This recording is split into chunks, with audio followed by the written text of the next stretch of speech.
Montana 1879. A las 10 de la mañana, los peones de Jason hicieron una apuesta. La nueva cocinera, Christine, renunciaría antes del mediodía. Christine no los oyó. Tomó las herramientas y empezó a trabajar con una eficiencia silenciosa que desarmó todas las apuestas. Y a las 3 de la tarde, desde una colina, Jason se dio cuenta de que llevaba 10 minutos mirándola sin motivo alguno. Si esta historia te atrapa, suscribe y acompañame hasta el final. Christine no era una pequeña cualquiera. Había crecido en una granja que la sequía devoró, aprendiendo de su padre que el trabajo mal organizado cansa el doble. Jason lo ignoraba. Solo sabía que sus hombres llevaban semanas quebrando bajo el sol de Montana, y aquella mujer menuda, sin decir palabra, estaba haciendo lo que ninguno de ellos conseguía, terminar la jornada sin desfondarse. Lo que empezó como una apuesta cruel se convirtió en una pregunta que ninguno supo responder. Que hace una mujer así en un rancho al borde del colapso. El rancho de Jason Callahan se cae a pedazos. Literalmente. La sequía de ese año había sido la peor en 2 décadas. Los pastos del norte estaban amarillos y quebradizos. El arroyo que abastecía los abrevaderos se había reducido a un hilo de agua borrosa. De las 63 cabezas de ganado que Jason tenía al comenzar la primavera, apenas quedaban 31. Sus 2 mejores vaqueros se habían ido al fercaro una semana antes, y la cocinera interior había renunciado sin previo aviso, dejando la cocina llena de cacharros sucios y una despensa vacía. Jason estaba solo, con una docena de peones agitados y un capataz que no sabía cómo levantar la moral. Christine ligó un martes, en la carrera de suministros. No venía de ninguna parte que a nadie le importara. Traía una bolsa de lona con muy poco dentro, un vestido de repuesto, un cuchillo de cocina, una carta arrugada de su difunto padre y una libertad con anotaciones sobre cultivos, riego y ciclos de siembra que ella misma había escrito durante años. No pidió referencias. No las tenía. Su familia lo había perdido todo cuando el banco embargó la granja. Lo único que conservaba era lo que su padre le había enseñado, que la tierra habla, y que el trabajo bien pensado rinde el doble. Los peones la vieron bajar de la carreta y sonrieron. No era la sonrisa de quien recibe ayuda. Era la sonrisa de quien calcula cuánto tardará en rendirse. Apostaron 10 centavos a que no pasaba del mediodía. 5 más a que ni siquiera encendía la estufa. Pero Christine ni siquiera preguntó dónde estaban las alas. Entró en la cocina, la evaluó en 10 segundos, se arremangó y se puso a trabajar. A las 11 de la mañana, la estufa estaba encendida. Al mediodía había un guiso caliente sobre la mesa y el pan de maíz estaba en el horno. Los peones comieron sin decir palabra, pero las miradas empezaron a cambiar. La apuesta no se cobró. Jason no estaba allí cuando ocurrió. Había salido al alba a revisar la línea de la cerca este, donde los coyotes habían hecho estragos. No supo de la apuesta hasta la tarde, cuando regresó y encontró a su capataz, Cale, apiado en la puerta del granero con una expresión indescifrable. Jason preguntó por la nueva cocinera. Cale se limitó a decir, esa mujer sabe algo que nosotros no. Y señaló hacia la colina. Jason subió a lomos de su caballo y se quedó mirando. Christine estaba en el corral, reparando una cerca que ninguno de sus hombres había tocado en semanas. No trabajaba rápido, trabajaba bien. Cada movimiento era preciso, económico. No había pausas, no había vacilación. Había aprendido de su padre que una herramienta mal colocada cansa el músculo, y que una tarea mal organizada cansa el doble. En 4 horas estaba haciendo lo que un peón le temería 6. Jason la observó durante 10 minutos seguidos sin darse cuenta de que el mundo seguía girando. Entonces, algo se movió en la sombra de la colina. No era un animal, era un hombre. Y no era uno de los suyos. Jason bajo del caballo lentamente, con la mano cerca del revolver. La silueta si desvanció entre los árboles, pero dejó una hula nítida en el barro seco. Botas nubes de ciudad, con un taco gastado en el borde exterior.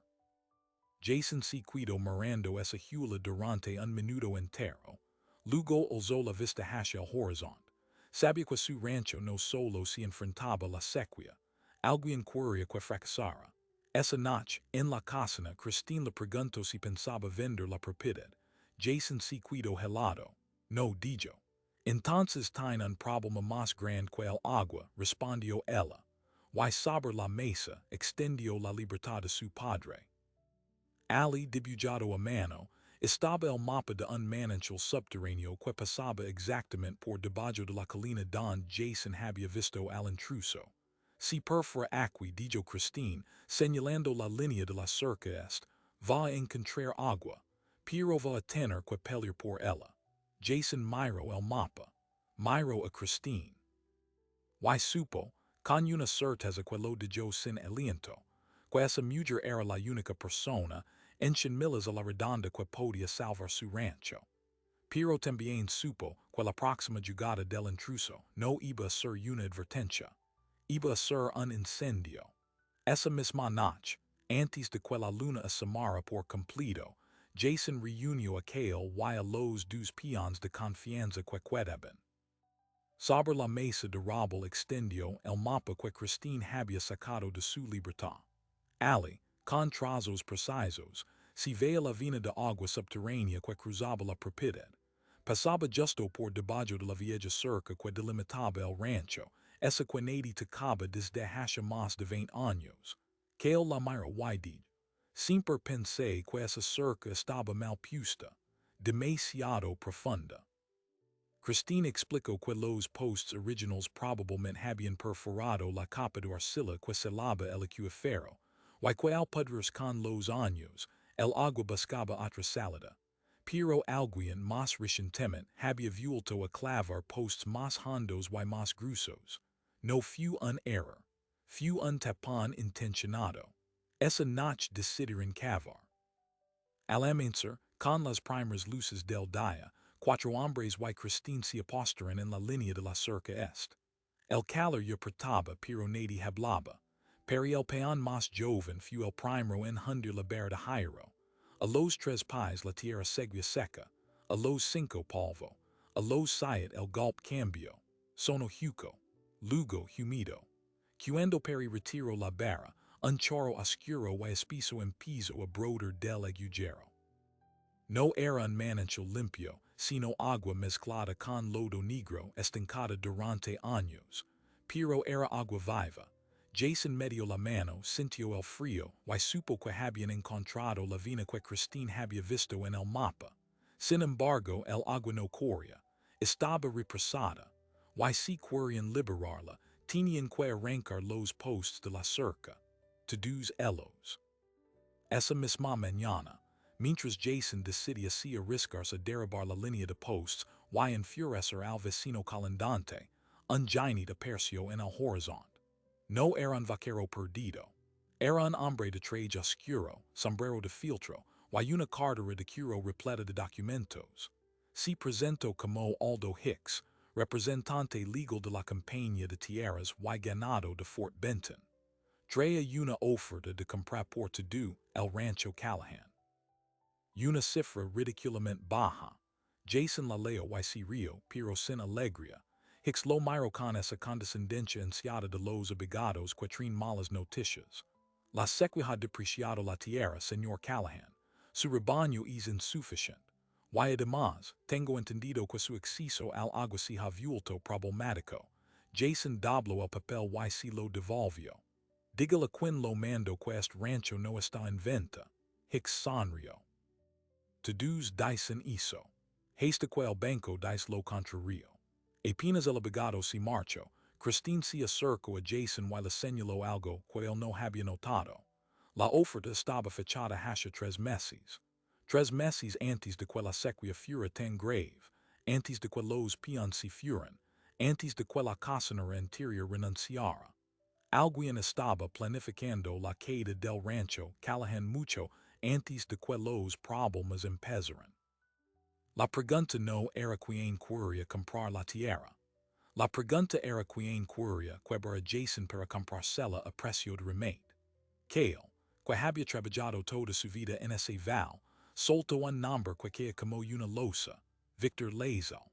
Era el terrateniente más grande del condado, dueño de la mitad de los pastizales al sur, conocido por absorber ranchos pequeños como una serpiente en roedores. Todos sabían que usaba métodos dudosos, pero nadie se atrevía a acusarlo. El sheriff del condado era su cuñado. El juez de paz, su socio en una empresa maderera. Y ahora les había puesto los ojos sobre el rancho Callahan por la tierra, si se le devolvía el agua valía una fortuna. Christine, al ver el nombre de Lazo, se quedó pálida. Conoce ese apellido.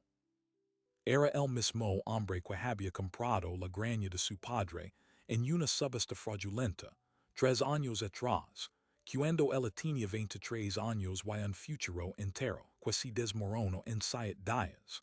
Aquella revelación lo cambió todo. Ya no era una cocinera contratada para pagar una emergencia. Era una mujer que había visto la misma estrategia ejecutada con la precisión de un reloj.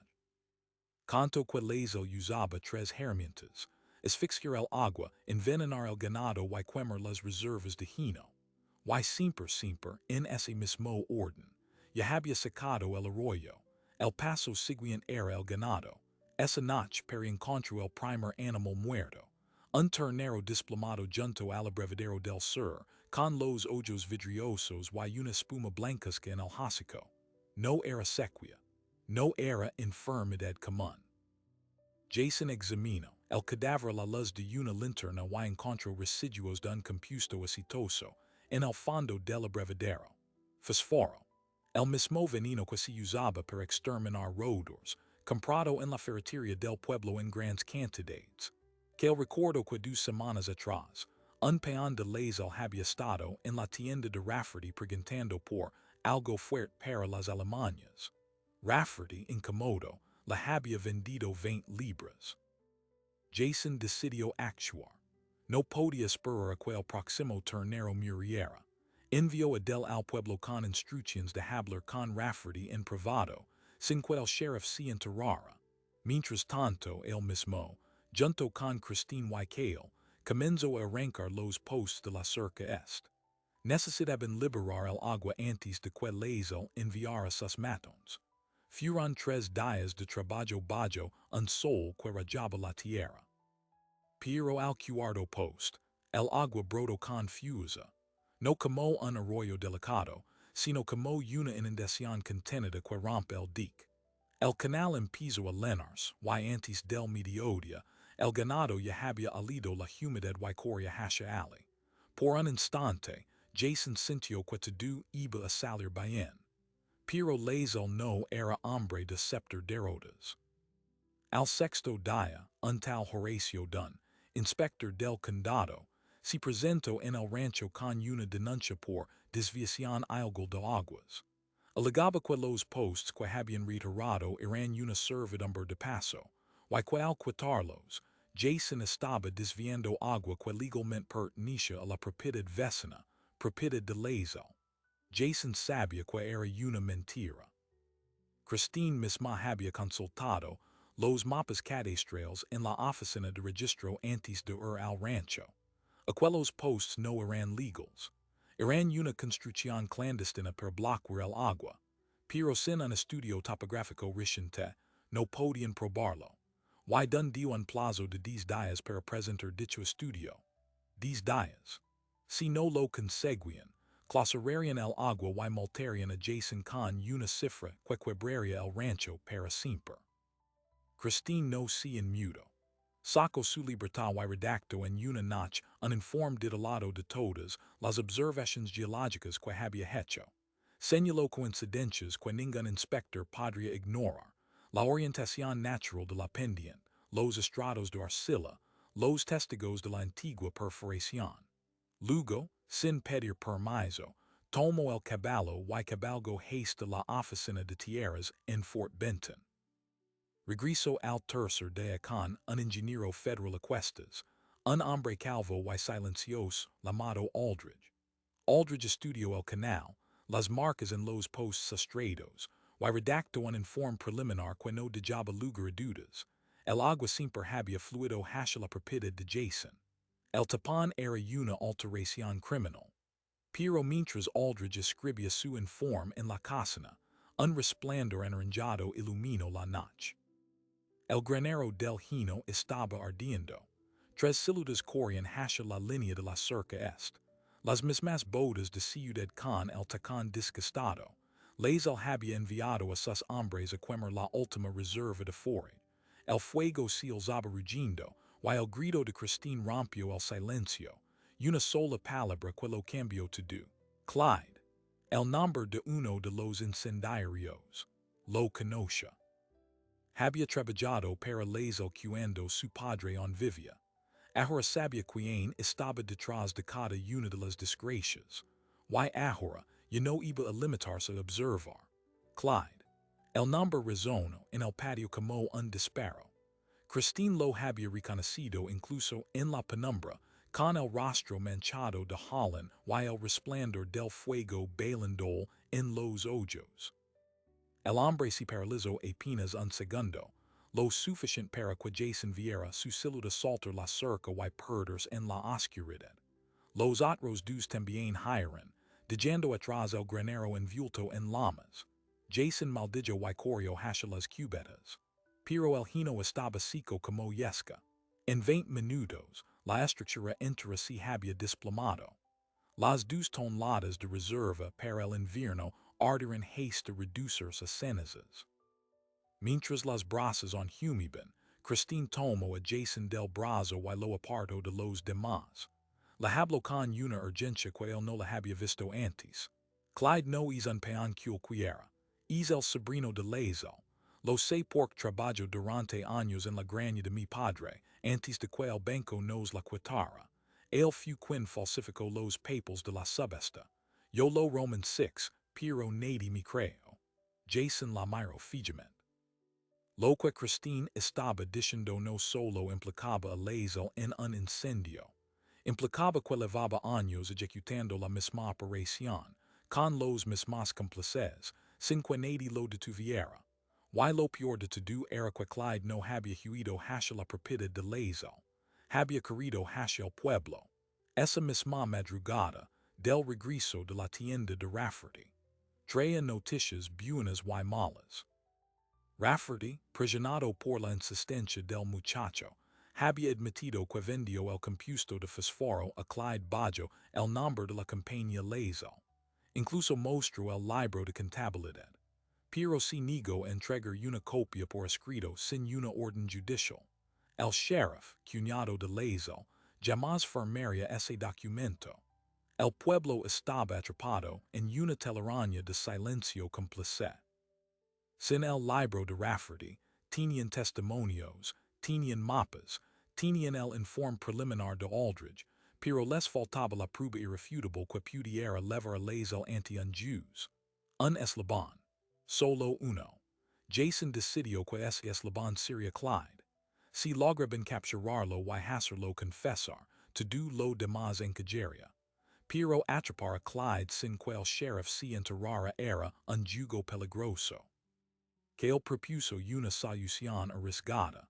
Los vaqueros de Lazel solían reunirse los viernes en la cantina del pueblo, a solo dos calls de la oficina del sheriff. Si alguien entraba allí, se sentaba a escuchar y esperaba el momento justo, tal vez Clyde soltara algo delante de testigos. Christine se ofreció sin dudarlo. Lazel no me conoce, y Clyde no me ha visto en años. No sabrá que trabajo aquí. Jason se negó al principio. Pero luego comprendió que no había otra opción. La red de protección de Lazel se basaba en que nadie se atreviera. La única forma de romperla era con alguien que lo había perdido todo. El viernes por la noche, Christine se puso un vestido sencillo y camino hasta la cantina como quien viuva casa después de mucho tiempo. si sento en un rincón oscuro, pidió un café y aguzo el oído. No pasaron 10 minutos cuando Clyde entró con otros dos hombres. Hablaban a voces, seguros, arrogantes, convencidos de que nadie en ese pueblo los tocaría. El mayor de ellos, un capataz de bigote piso, solto una carcajada y dijo: el patrón dice que para Navidad, el rancho Callahan será nuestro. Solo falta una pequeña desgracia más. Un incendio, una res envenenada, y esos dos estarán formando la venta sin quistar. Clyde se rió y añadió: la muchacha que tienen ahora es más lista de lo que creemos. Pero no importa. Todos los listos terminan arruinados cuando se quedan sin agua y sin ganado. Esa frase la anotó Christine mentalmente, palabra por palabra. Pero lo que ocurrió a continuación fue mucho más significativo. Un hombre delgado, con abrigo de paño y gesto nervioso, entró en la cantina y se sentó junto a Clyde. Era el abogado Hicks. Traía un documento que Christine no pudo leer desde su posición, pero alcanzó a ver fragmentos. Firma del juez, orden de embargo si no pagan la multa por desviación de aguas. La trampa era perfecta. Si Jason no presentaba el estudio topográfico en 10 días, la multa sería impuesta. Pero si no podía pagarla, un juez amigo embargaría la propiedad. Habían manipulado los tiempos. Habían manipulado los documentos. Y Christine lo había presenciado todo. Apenas Hicks se fue, ella pagó el café y salió sin hacer ruido. Pero en la cal, antes de llegar al caballo, sintió una mano en el hombro. Si giró. Era Clyde, sonriendo con una mueca que no presagiaba nada bueno. Nos conocimos de algún sitio, preguntó. Christine no se inmutó. No, soy nueva en el pueblo. Clyde la observó con esos ojos opacos de quien ha aprendido a desconfiar de todos. Pues ten cuidado. No es lugar para mujeres solas. Christine asintió y se alejó a paso firme, sintiendo la mirada de Clyde clavada en su espalda. Supo que el tiempo se había acelerado. Clyde la reconocería más tarde o más temprano. Y cuando eso pasara, les no mandaría incendiarios. Mandaría a alguien directamente contra ella. De vuelta en el rancho, Christine narró lo sucedido. Jason escuchó en silencio, con los puños apretados. Pero cuando ella terminó, él sacó un sobre lacrado de su bolsillo. Era la respuesta de Aldred. Había llegado esa misma tarde, traído por un mensajero federal desde Fort Benton. El ingeniero no solo confirmaba la ilegalidad de los postes de la cerca. También había descubierto algo mucho más grave. El manantial subterráneo atravesaba 3 propiedades antes de llegar al rancho Callahan. Y en cada una de ellas, les había instalado tapones similares. No era solo una estafa local. Era un fraud de tierras a gran escala, cometido contra múltiples rancheros, que había estrangulado el acceso al agua de todo un val. Aldridge juntaba copias de los registros de compra de lezo, obtenidos con autorización federal. En todos ellos figuraba el mismo compuesto de fósforo. En todos ellos figuraba el mismo abogado, Hicks. Y en todos ellos, al final del proceso, les se quedaba con las tierras a precio de saldo. Esto no es solo un hombre malvado, dijo Jason. Es una organización criminal. Y entonces, ante los ojos atonidos de todos, Christine abrió su libertad y sacó una joya amarillenta que había guardado durante años. Era la copia del contrato de subasta de la granja de su padre. Abajo, junto al celo del juez, apareció el mismo nombre que Aldridge había encontrado en media docena de casos: Horatio Dunn, el inspector del condado. El mismo que ahora amenazaba con multa a Jason. El mismo que había validado la desviación ilegal de aguas. Christine miró a Jason y dijo algo que los dijo a todos helados. Dunn no es solo un inspector comprado. Es la pieza central. Él certifica los embargos. Él redacta las multas.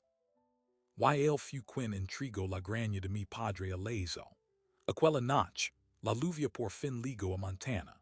No fue una tormenta violenta, sino un aguacero constante que empapo los pastos y lino los arroyos. El agua que leva ben semanas liberando si mezclo con la lluvia, y por primera vez en meses, el rancho Callahan olía a tierra viva. Pero nadie dormía. Jason, Christine, Kale y Aldridge trabajaron a la luz de los faroles, uniendo las piezas de un rompecabezas que se extendía más allá de lo imaginable. Lazel no era un terrateniente local. Era un testaferro de un grupo de inversores de la costa, que llevaba años apropiándose de tierras con recursos hídricos. Y dun era su facilitador. Aldridge con la autoridad que le daba su placa federal, redactó un informe vinculante que conectaba las compras de fósforo, los tapones de agua, los incendios provocados y las subastas fraudulentas. El informe estaba casi listo, pero faltaba una firma, la del juez del condado que pudiera emitir una orden de arresto. Y ese juez era, como todos sabían, socio de Lazel. Aldridge no se arredró. Al día siguiente, cabalgó hasta la oficina del juez acompañado no por el sheriff, sino por dos agents federales que habían viajado desde Helena. Presentó el informe, exigió la orden. El juez acordado no tuvo más remedio que firmar. 3 horas después, Horacio Dunn fue detenido en su despacho. Cuando lo esposaron, Dunn se derrumbó y empezó a hablar sin parar. Mencionó a Hicks, mencionó a Clyde, mencionó a Lazel. Y mencionó un detalle que ni siquiera Aldridge conocía. El próximo plan de Lazel no era solo el embargo de la propiedad de Jason. Era la eliminación física de Christine. Dunn había oído a Clyde decirlo, esa mujer sabe demasiado. Y el patrón no va a dejar que lo entierre una cocinera. El plazo no eran 10 días. Eran 2. Con Dunn detenido, la red de protección de Lazel se tambaleó. Pero el hombre en seguía libre. Y mientras tuviera a Clyde y a sus matones, el peligro no había terminado. Esa noche, Jason apostó guardias en el rancho. Cargó su rifle y se sentó en el porche mirando la oscuridad. Christine se sentó a su lado. No hablaron de lo que sentían. No hace falta.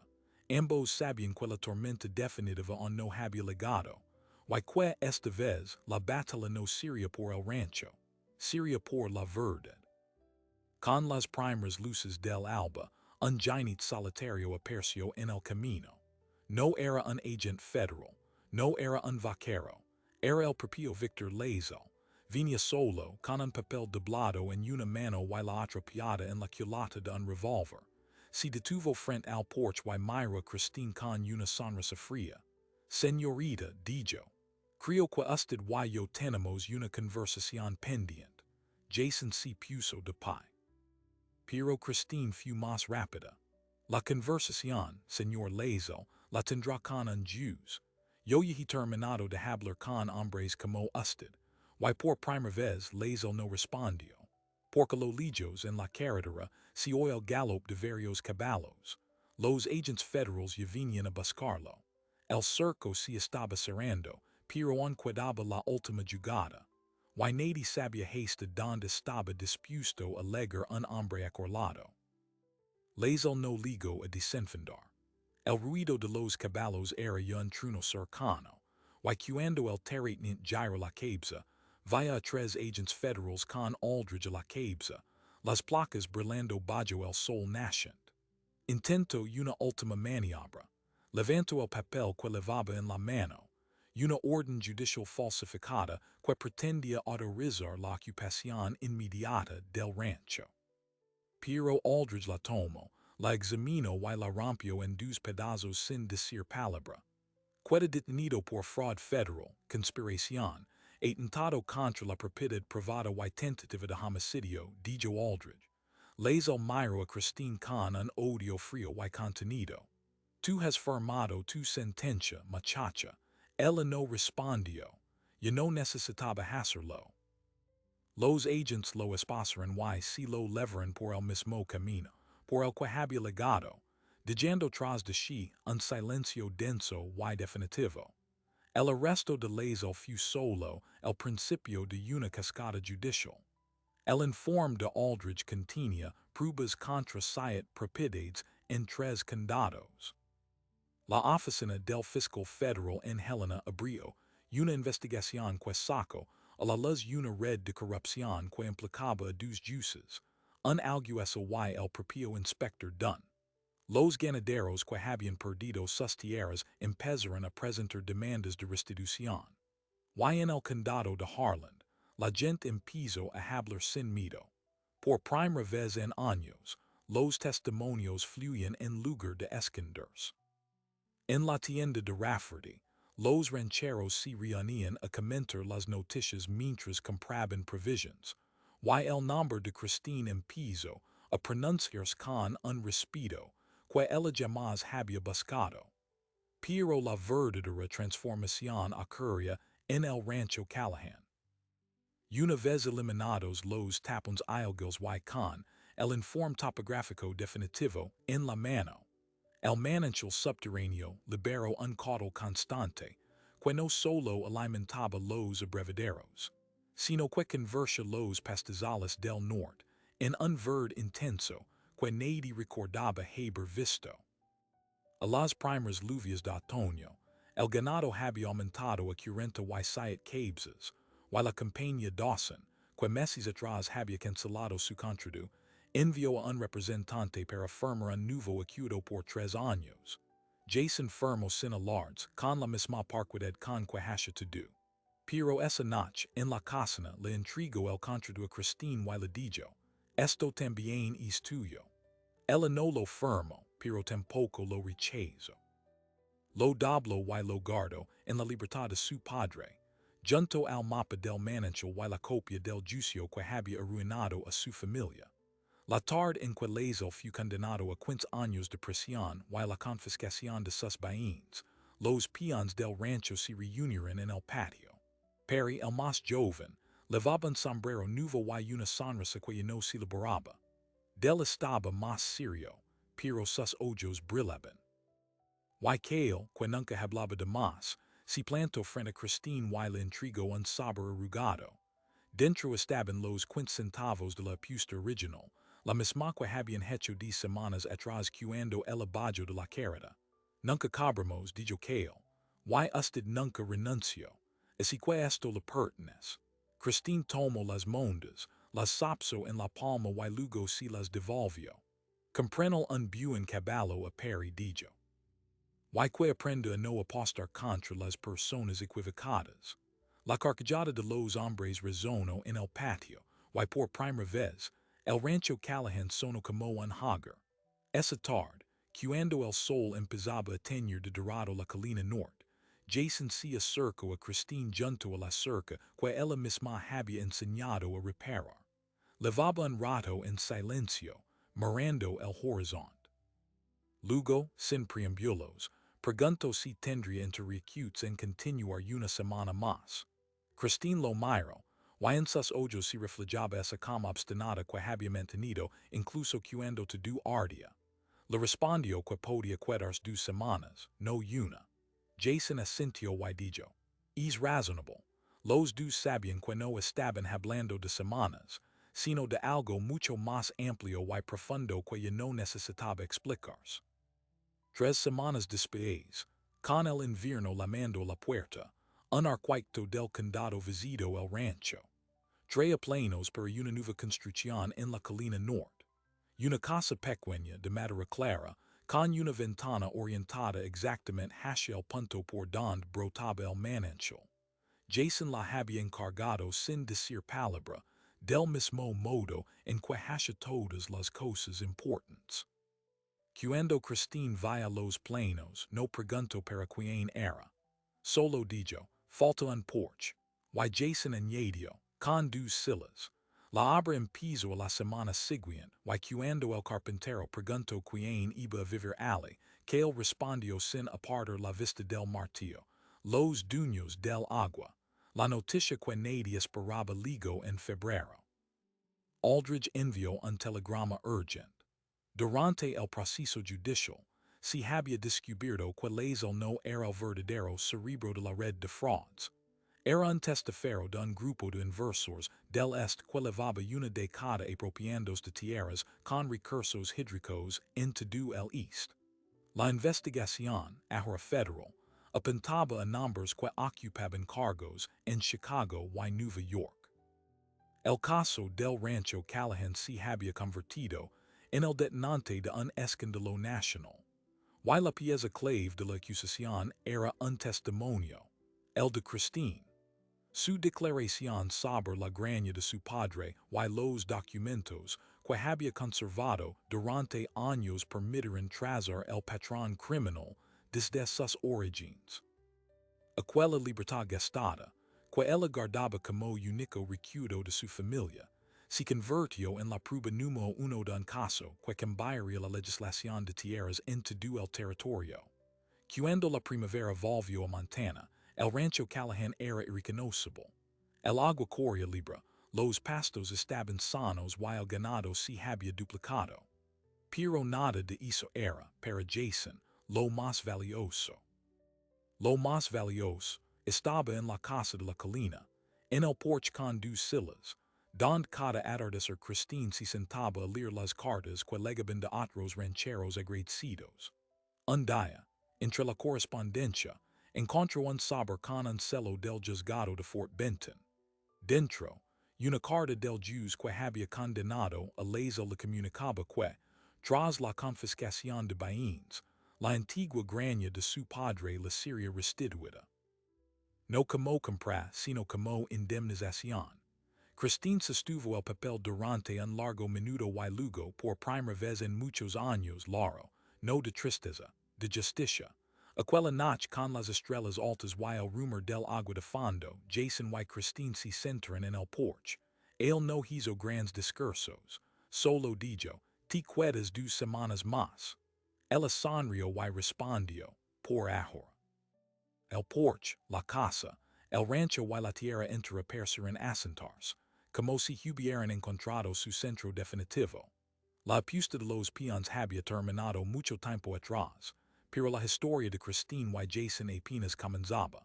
Porque, en un lugar donde el trabajo calado vence la bravada y la eficiencia es más poderosa que la fuerza, una mujer que no tenía referencias, acabó siendo la dueña del único futuro que importaba. Hoy, más de un siglo después, el rancho Callahan sigue en pie. El manantial que Christine ayudó a liberar todavía por el canal, alimenta los pastizales y de beber al ganado que pasta bajo el sol de Montana. Cada primavera, cuando la nieve se derrite y los campos reverdecen, los nuevos peones escuchan la historia de la cocinera que apostaron a que renunciaría y que se quedó para siempre. Y en la tienda de Rafferty, reformada ahora, se guarda una sola anotación de quellos días, una compra de 20 libras de fósforo jamás reclamada, pero que cambió para siempre la justicia de esta tierra. A veces, la historia la escriben quienes menos se oyen. Christine no alzó la voz, no desafió a nadie con discursos. Simplemente trabajó mejor, pensó más rápido y se negó a rendirse cuando todo ardía a su alrededor. Esa es la lección que cruza los años, la eficiencia calada, la inteligencia aplicada y la certeza de que el trabajo bien hecho siempre, termina venciendo a la bravuconería. No hacen falta gritos, hacen falta convicción. Si esta historia te ha legado al corazón, suscribid ahora este canal. No te pierdas ni un solo documento. Y dime en los comentarios desde que ciudad nos estás acompañando, porque estas historias merecen viajar tan lejos como el agua, que una vez liberó Christine. Comparte este documento con alguien que necesite recordar que la resistencia calada es la más poderosa de todas. Hasta la próxima entrega.